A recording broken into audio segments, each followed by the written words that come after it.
voici au terme d'une saison culturale assez facile en termes météorologiques.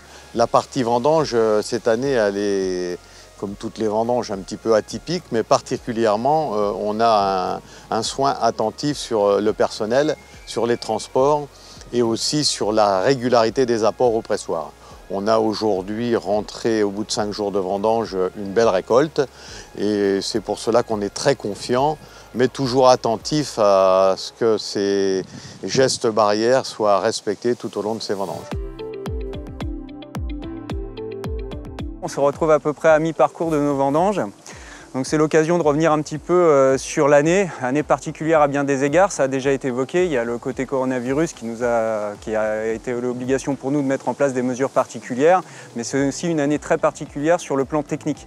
On a eu une année extrêmement sèche, une année relativement chaude, en particulier sur le début d'année, ce qui fait qu'on a eu une dynamique de maturation des raisins qui a été extrêmement particulière, vendange précoce, c'est une des vendanges les plus précoces en Champagne.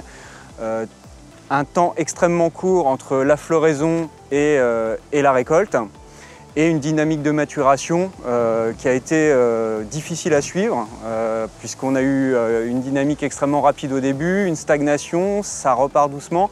Donc c'est vrai que la détermination de la date des vendanges cette année a été une décision difficile à prendre et qu'il a fallu prendre avec beaucoup de réflexion pour obtenir des raisins de qualité. Eh bien, écoutez, 2020, c'est une année absolument inédite, exceptionnelle, atypique et un petit peu déroutante.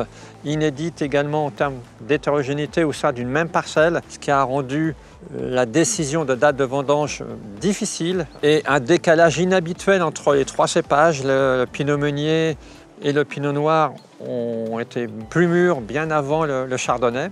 Et ça s'explique sans doute par la différence de rendement sur les parcelles. Et la grosse problématique de l'année, c'était finalement de déterminer la bonne date de vendange pour cueillir des raisins à la bonne maturité. Et cette année, il a fallu viser des degrés relativement élevés, de l'ordre de 10 degrés dans les meuniers et plutôt 10 degrés et demi dans les chardonnays et dans les pinots noirs.